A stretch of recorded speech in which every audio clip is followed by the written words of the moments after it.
أشهد أن محمدا رسول الله.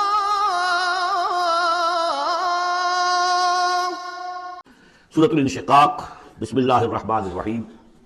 اذا السماء انشقت وأذنت لربها وحقت وإذا الأرض مدت وألقت ما فيها وتخلت وأذنت لربها وحقت يا أيها الإنسان إنك كادح إلى ربك كدحا فملاقيه. صدق اللہ العظیم. اذا السماء انشقت، جب آسمان پھٹ جائے گا. دیکھیے ساری یہ صورتیں وہی تذکیر آخرت. وأذنت لربها، اذنت کان لگائے ہوئے ہے اپنے رب کے لیے، سنتی ہے. یہ زمین جو ہے، یہ آسمان گویا کہ کان لگائے ہوئے. اذنت لربها وحقت، استمع له وانقاد، سنا اللہ کی بات کو، اپنے رب کی بات کو، اور اطاعت کی. لربها وحقت، اور تعمیل کر دیں، اور یہ اسی کی مستحق ہے، اس کا حق یہی ہے، اس کا مقام یہی ہے. حق یحق سے یہ مجہول بن گیا حقت. وَإِذَا الْأَرْضُ مُدَّتْ، اور جب کہ زمین کو پھیلا دیا جائے گا یا کھینچ دیا جائے گا. وَأَلْقَتْ مَا فِيهَا وَتَخَلَّتْ، اور وہ نکال باہر کرے گی، گرا دے گی باہر جو بھی اس کے اندر تھا، اور خالی ہو جائے گی. یہ آگے چل کر سورۃ زلزال میں بھی آئے گا. وَأَخْرَجَتِ الْأَرْضُ أَثْقَالَهَا، جبکہ زمین اپنے سارے بوجھ نکال کر باہر پھینک دے گی. جو مردے ان میں دفن ہیں، جو بھی ان کے اجزاء ہیں، ان سب کو نکال کر، تاکہ وہ دوبارہ بنے اور بن کر کھڑے ہو جائیں. اور بھی جو کچھ ہے. وَأَذْنَتْ لِرَبِّهَا وَحُقَّتْ، اور زمین کا معاملہ بھی یہی ہے کہ وہ اپنے رب کا حکم سنتی ہے اور اس کی تعبیر کرتی ہے، اور وہ اسی کی سزاوار ہے، یہی اس کو لائق ہے، زیب دیتا ہے. یا ایھا الانسان، اے انسان، انک کادح الی ربک کدحا فملاقیہ. یہ بہت اہم نفسیاتی حقیقت ہے. یہ آگے چل کر سورہ بلد میں بھی آئے گی کہ انسان کو، ہر انسان کو مشقت میں پیدا کیا گیا ہے. ہر انسان کے لیے دنیا جو ہے دارالمحن ہے. اگرچہ مشقتوں کی نوعیت جو ہے اس میں فرق ہے. کسی کی جسمانی مشقت زیادہ ہے، وہ کسی چلائی ہے، اس نے اینٹیں ڈھوئی ہیں، ہل چلایا ہے، پھر وہ رات کو ایسا سوتا ہے کہ اس کو صبح کی خبر دیتا ہے، اسے اس وقت بے چینی کوئی نہیں ہوتی. کسی کی ذہنی ہے، مل کا مالک ہے، بیٹھا ہوا ہے، پرابلم، وہ رات کو بھی پیچھا نہیں چھوڑتے وہ پرابلمس. پھر اسے ہپنوٹکس چاہیے، اسے کوئی اور سیڈیٹیوس چاہیے، کسی طرح کی چیزیں، اینٹی ڈپریسنٹس چاہیے. ساری جو آج دنیا میں سب سے بڑی مارکیٹ جو ہے میڈیسنس میں، وہ ان دوائیوں کی ہو چکی ہے امریکہ میں. جو سب سے مہنگی دوائیاں وہ یہ ہے امراض ذہنی کی. کن کو ہوتے ہیں یہ؟ عام طور پر جن لوگوں کے ہاں ایفلوئنس ہے. تو معلوم ہے کہ ہر ایک کے لیے کوفت ہے. پھر یہ بھی کسی کو کوئی غم ہے، کسی کو کوئی غم ہے. عام آدمی یہ سمجھتا میں پیدل چل رہا ہوں، اس کے پاس سائیکل ہے، یہ بڑا اچھا ہے، بہت عمدہ ہے. اس سائیکل والے سے پوچھئے، اسے نظر آتا ہے کار پہ جاتا ہوا، اس کو اس کی جلن ہو رہی ہے. کار والا جو ہے وہ دیکھتا ہے کہ مجھ سے بہت زیادہ نئے ماڈل کی کار پہ گیا ہے، نئی کار پر ڈاٹا ہوا، اسے اس کی کوفت ہو رہی. تو کوفت اور یہاں پہ رنج اور محن، جس کو کہا ہے کہ قید حیات و بند غم اصل میں دونوں ایک ہیں. موت سے پہلے آدمی غم سے نجات پائے کیوں؟ اور معاملہ یہ ہے کہ موت پر بھی جب نجات نہ ملی، اب تو گھبرا کے یہ کہتے ہیں کہ مر جائیں گے، اور مر کے بھی چین نہ پایا تو کدھر جائیں گے؟ وہ جو اب جو گھبرا کے یہ کہتے ہیں، وہ تو بات آئے گی آپ کو سورہ بلد میں. قید حیات و بند غم اصل میں دونوں ایک ہیں، موت سے پہلے آدمی غم سے نجات پائے کیوں، یہ سورہ بلد میں ہے. لیکن دوسرا مرحلہ جو ہے کہ اب تو گھبرا کے یہ کہتے ہیں کہ مر جائیں گے، مر کے بھی چین نہ پایا تو کدھر جائیں گے، وہ یہاں ہے. یا ایھا الانسان، اے انسان، انک کادح الی ربک کدحا، تیرا مقدر یہی ہے تکلیفیں جھیلتا ہوا، بوجھ برداشت کرتا ہوا، کوفت برداشت کرتا ہوا، تجھے ایک پر دوسری پر تیسری کوفت اور تکلیف، اور پھر جا کر اپنے رب کے سامنے کھڑے ہونا ہے. ملاقی، اب جو بار برداری کے حیوان ہیں، بیل ہے جتا ہوا ہے، آپ جتا رکھیے، اسے رہٹ میں لگا لیا آپ نے اس کو کسی اپنے ہل میں جوت لیا، اس کے بعد اس سے حساب کتاب تو کوئی نہیں نا. حضرت ابوبکر کہا کرتے تھے عجیب کیف کے عالم میں، کاش کہ میں چڑیا ہوتا جو درختوں پر چہچہا رہی ہے، اس سے کوئی محاسبہ نہیں. کاش کہ میں گھاس کا ایک تنکا ہوتا جو جلا دی جاتی ہے، ختم ہو جاتی ہے، اس سے محاسبہ کوئی نہیں ہے، پوچھ گچھ کوئی نہیں. یہاں ہے محاسبہ.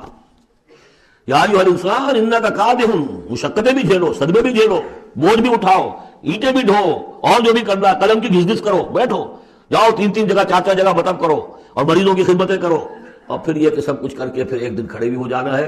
اب جاؤ ذرا حساب کتاب.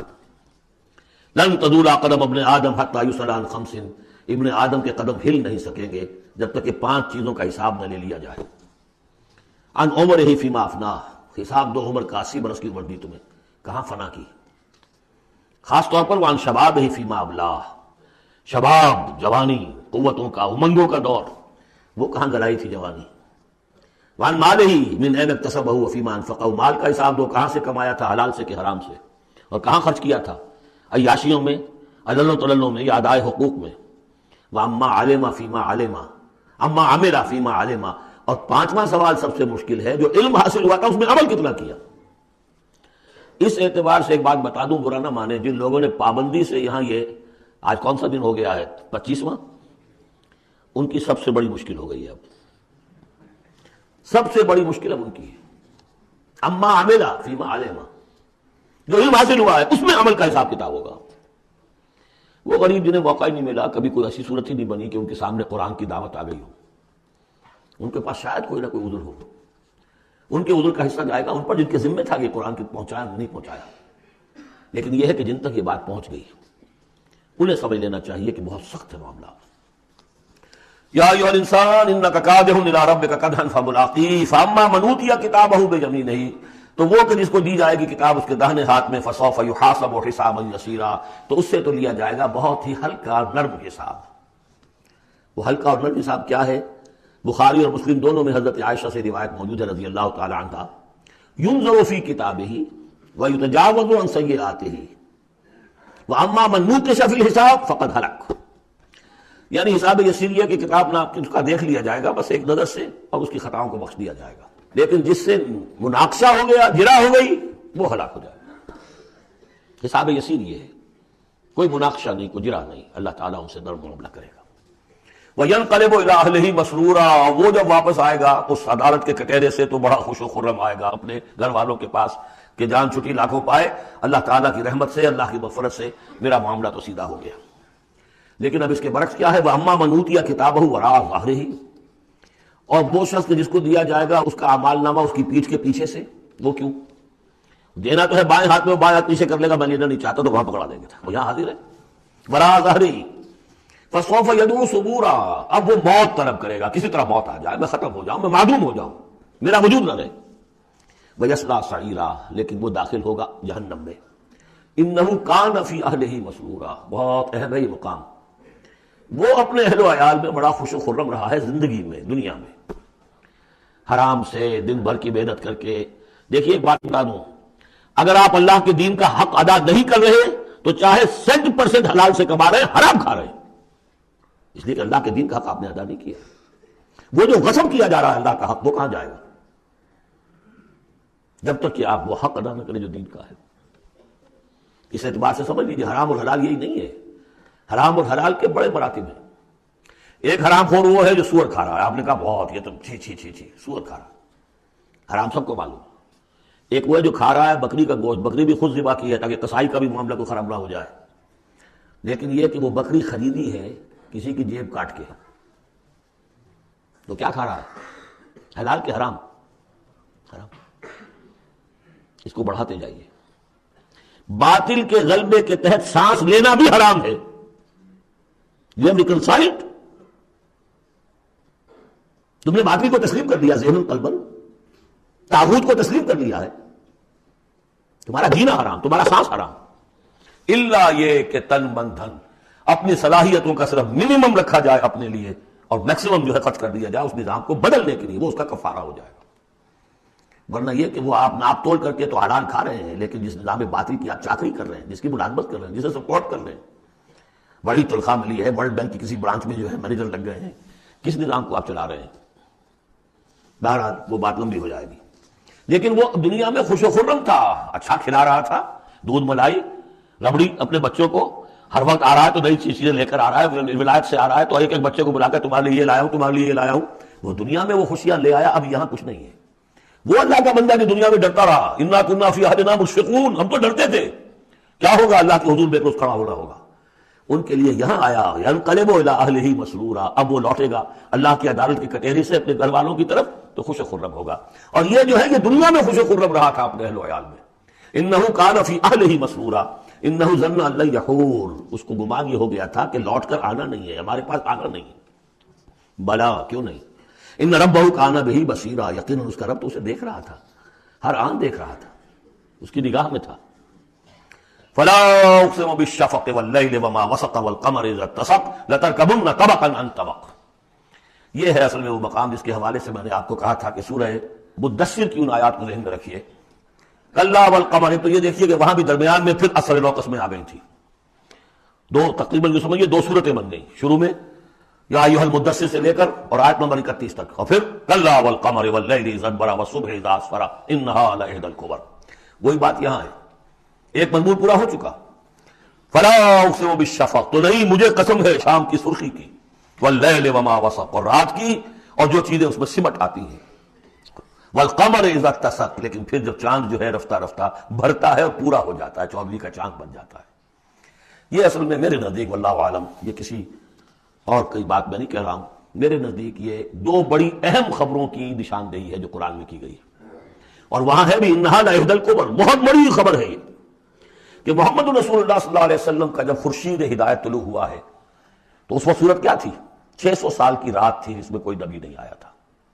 بس چاند کے کچھ اثرات، کچھ روشنی، کچھ تھے نیک لوگ، کچھ جنات میں بھی نیک تھے، لیکن اکثر و بیشتر دنیا کے اوپر جو غلبہ ہو گیا تھا وہ بالکل باطل کا. پھر ایک دم خورشید نبوت طلوع ہوا ہے اور روشنی پھیل گئی. اب خبر دی ہے اسی خورشید نبوت نے صلی اللہ علیہ وسلم کہ قیامت سے پہلے ایک مرتبہ پھر یہ دین کا غلبہ ہوگا. جیسا آپ کے دست مبارک سے بنفس نفیس جزیرہ نما عرب پر پورا خورشید اسلام چھا گیا، نظام دین قائم ہو گیا. الیوم اکملت لکم دینکم واتممت علیکم نعمتی ورضیت لکم الاسلام دینا، جاء الحق وزهق الباطل ان الباطل کان زہوقا. اور اس کے بعد یہ کہ اس خلفاء ثلاثہ کے زمانے میں، حضرت علی کے زمانے میں کوئی توسیع نہیں ہوئی، حضرت ابوبکر، حضرت عمر، حضرت عثمان، خلفاء ثلاثہ کے زمانے میں توسیع ہوئی. حضرت علی کے زمانے میں ان پر کوئی الزام نہیں، ان کا کوئی قصور نہیں، لیکن یہودی سازش عبداللہ ابن سبا کی، اس کی وجہ سے مسلمان آپس میں لڑ پڑے. 1 لاکھ جانیں ختم ہو گئی آپس میں لڑ کر، جنگ جمل، جنگ صفین، جنگ نہروان، 1 لاکھ کے قریب. تو مومنٹم گاڑی کا ٹوٹ گیا، موشن ٹوٹ گئی. اس کے بعد پھر بہرحال حضرت امیر معاویہ کے زمانے میں پھر کچھ آگے قافلہ چلا ہے، لیکن اس شان کے ساتھ پھر نہیں بڑھ سکی بات، جس شان سے کہ دور فاروقی میں، دور عثمانی میں، دور صدیقی میں بات بڑھ رہی تھی. بہرحال وہ تو پروسیس رک کر اور پیچھے ریورس بھی ہو گیا. لیکن حضور کی دی ہوئی خبر ہے کہ دوبارہ دنیا میں دین کا غلبہ ہوگا اور گلوبل ہوگا، پوری دنیا میں ہوگا. وہ حدیثیں ہم نے نوید خلافت کے عنوان سے کتابچہ 8 صفحے کا کتابچہ ہے، بہت شائع کی ہیں. آپ لوگوں تک پہنچی نہیں پہنچی میں نہیں کہہ سکتا، لیکن اس کو دیکھیے. وہ احادیث میں اس وقت بیان نہیں کر سکتا ایک دورہ ترجمہ قرآن میں. میں صرف یہ بتا رہا ہوں وہاں حضور کے زمانے میں کل 23 برس میں انقلاب برپا ہو گیا. سورج ایک دم طلوع ہو جاتا، کتنی دیر لگتی ہے، طلوع ہو گیا. لیکن اب جو روشنی آئے گی وہ آئے گی تدریجاً. اس کی شان کیا ہوگی؟ فلا اقسم بالشفق. ایک شفق کی روشنی ہوتی ہے جب رات سورج غروب ہو گیا لیکن شفق ابھی ہے. وہ حال ہے اس وقت دنیا کا کہ اسلام کی روشنی غروب ہو چکی ہے، صرف شفق کی لالی سی نظر آ رہی ہے. اس کے بعد واللیل وما وسق، پوری دنیا کے اوپر دین کے اعتبار سے تاریکی چھا گئی ہے، رات ہے. اور رات جو ہے اپنے اندر جن جن چیزوں کو سمیٹ لیتی ہے. لیکن والقمر اذا اتسق، لیکن چاند طلوع ہوتا ہے، پہلے دن، دوسرے دن، تیسرے دن بھرنا شروع ہوتا ہے، یہاں تک کہ وہ پورا ہو جاتا ہے. اب چاند کی چاندنی جو ہے وہ پھر دنیا کے اندر اس کو رات کو منور کر دیتی ہے. لَتَرْكَبُنَّ طَبَقًا عَن طَبَقٍ، اسی طرح تم چڑھو گے درجہ بدرجہ. یعنی اب جو تجدید دین کا کام ہوگا، اب جو اقامت دین کی جد و جہد ہوگی، اب جو دنیا میں خلافت علی منہاج النبوت کا نظام قائم ہوگا، تو وہ کسی ایک نسل میں نہیں ہو جائے گا، کسی ایک دائی یا ایک تحریک کے ذریعے سے نہیں ہو جائے گا، درجہ بدرجہ. کسی نے ایک کام کر دیا، علامہ اقبال نے ایک فکر کو واضح کر دیا کہ اسلام مذہب نہیں دین ہے، اور جدا ہو دین سیاست سے تو رہ جاتی ہے چنگیزی. یہ ایک وحدت ہے. ابوالکلام آزاد اٹھے، انہوں نے قائم کی جماعت حزب اللہ، لیکن یہ کہ کچھ مخالفتوں سے بدل ہو کر جلدی چلے گئے. پھر وہ کانگریس میں شامل ہوئے اور انہوں نے پھر جو ہے اپنی پوری زندگی جہاد حریت کی نظر کر دی. پھر مولانا مودودی اٹھے، وہ جماعت اسلامی بنائی.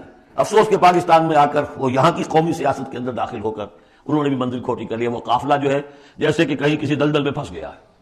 یہ رفتہ رفتہ ہوگا، لیکن انہوں نے ایک ایک قدم بڑھایا ہے. ان سب کی کوششوں سے ایک ایک قدم بات آگے بڑھی ہے. لَتَرْكَبُنَّ طَبَقًا عَن طَبَقٍ، لیکن جس طرح چاند رفتہ رفتہ پہلی تاریخ سے لے کر 14ویں رات تک پورا ہو جاتا ہے، ہوگا، ہونا ہے، وہ لازماً ہوگا جس کی خبر دی ہے محمد رسول اللہ صلی اللہ علیہ وسلم نے. وَهُوَ الصَّادِقُ الْمَصْدُوقُ، ان کی دی ہوئی خبر میں کوئی جھوٹ نہیں ہو سکتا. فلا اقسم بالشفق واللیل وما وسق والقمر اذا اتسق لتركبن طبقا عن طبق فما لهم لا يؤمنون. انہیں کیا ہو گیا ہے؟ ایمان کیوں نہیں لاتے، کیوں نہیں مانتے؟ وَإِذَا قُرِئَ عَلَيْهِمُ الْقُرْآنُ لَا يَسْجُدُونَ، اور جب ان پر قرآن ان پڑھ کر سنایا جاتا ہے کیا ہو گیا انہیں کہ سجدہ نہیں کرتے. سجدہ کر لیجیے. بل الذین کفروا یکذبون، بجائے ایمان لانے کے یہ کافر جو ہیں یہ تو الٹا اور جھٹلا رہے ہیں۔ یہاں ذرا نوٹ کر دیجئے، یہ لفظ بے شمار مرتبہ آیا ہے، کفر اور تکذیب، کفر اور تکذیب، والذین کفروا بآیاتنا وکذبوا۔ تو کفر اور تکذیب یہ کیا صرف تکرار ہے یا اس کے اندر فرق ہے کچھ؟ کفر کے معنی ہے چھپا دینا، دبا دینا۔ فطرت انسانی میں جو گواہیاں موجود ہیں جو ان کو دبا رہا ہے یہ کفر ہے۔ ان گواہیوں کو ابھارنے کے لیے، ایکٹیویٹ کرنے کے لیے قرآن مجید کی آیات آئی، ان کی تکذیب کر رہا ہے، یہ بہت بڑا جرم ہے۔ یہ دو جرم علیحدہ ہیں۔ اپنی فطرت کے اندر جو گواہیاں مضمر ہیں انہیں چھپانا، دبانا، لیکن پھر جب آیات ربانیہ سامنے آئے ان کو جھٹلا دینا، یہ ڈھٹائی کی حد ہے۔ پھر والذین کفروا وکذبوا بآیاتنا اولئک اصحاب النار هم فیہا خالدون۔ یہ تو جو پہلا چارٹر دیا گیا تھا حضرت آدم کو خلافت عرضی کا چارج سنبھالتے وقت، اب اتر جاؤ یہاں سے، اس جنت سے جاؤ نیچے اور جا کر چارج لو زمین کا، اور وہاں کیا ہوگا؟ فَإِمَّا يَأْتِيَنَّكُم مِّنِّي هُدًى فَمَن تَبِعَ هُدَايَ فَلَا خَوْفٌ عَلَيْهِمْ وَلَا هُمْ يَحْزَنُونَ وَالَّذِينَ كَفَرُوا وَكَذَّبُوا بِآيَاتِنَا۔ کفر پہلا جرم اور تکذیب یہ مہا جرم۔